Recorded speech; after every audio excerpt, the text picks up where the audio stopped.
Okay, there's also a second fundamental theorem of calculus, and this theorem, this part of the theorem, shows us how to take the derivative of an integral. So hopefully by now you've kind of understood that those two processes, the derivative and the integral, are inverses of each other. And so whenever we take the derivative of an integral, the integral is just going to cancel out. Now that's going to cancel out in kind of a special way here. So I want you to read the theorem. It says the derivative with respect to x of the integral from a, so a is any constant, to g of x, where g of x is any function of x. Could be x squared, could be square root of x, could be sine of x. It really could be anything, any function of x.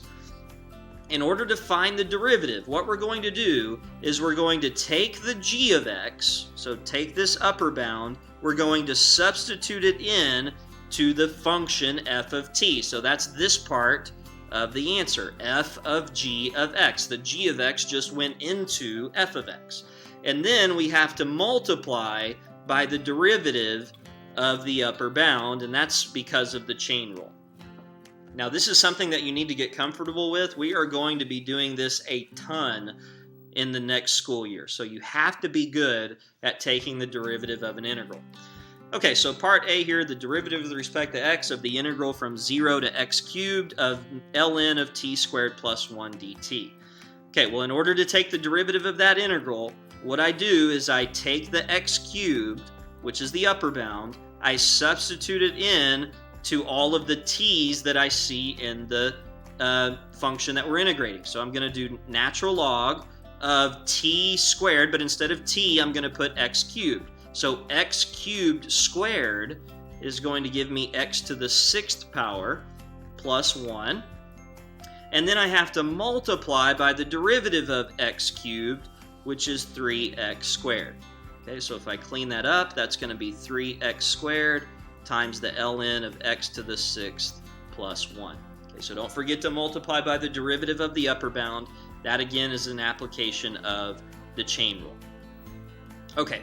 Problem B, we want to take the derivative of the integral from 0 to x squared of sine of t cubed. So this is going to say sine of, I'm going to take the x squared, I'm going to plug it into the t. Since it says t cubed, I'm going to cube x squared, which again gives me x to the 6th, and then multiplied by the derivative of x squared, which is going to give me 2x.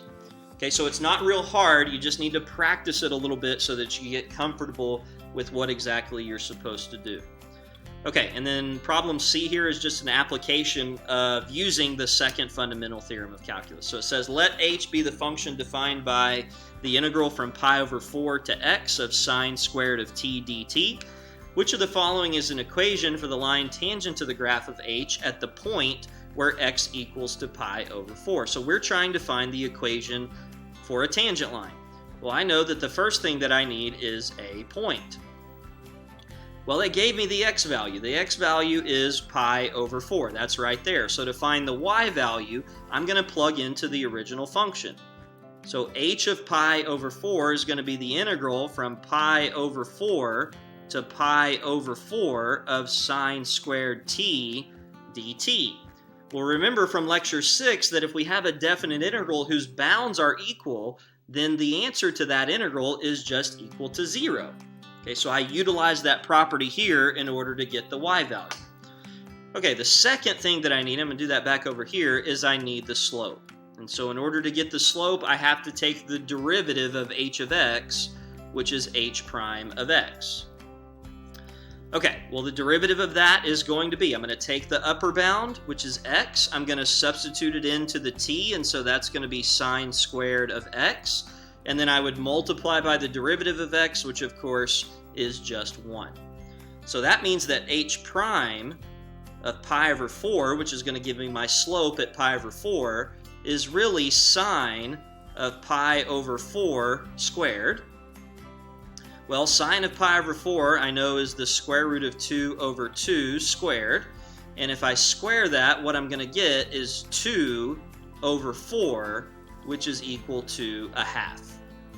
Okay, so if I'm ready to write my answer is going to be y is equal to y1, which was 0, so I don't really need to write anything, equals to my slope, 1/2, times x minus pi over 4. So this right here is my final answer.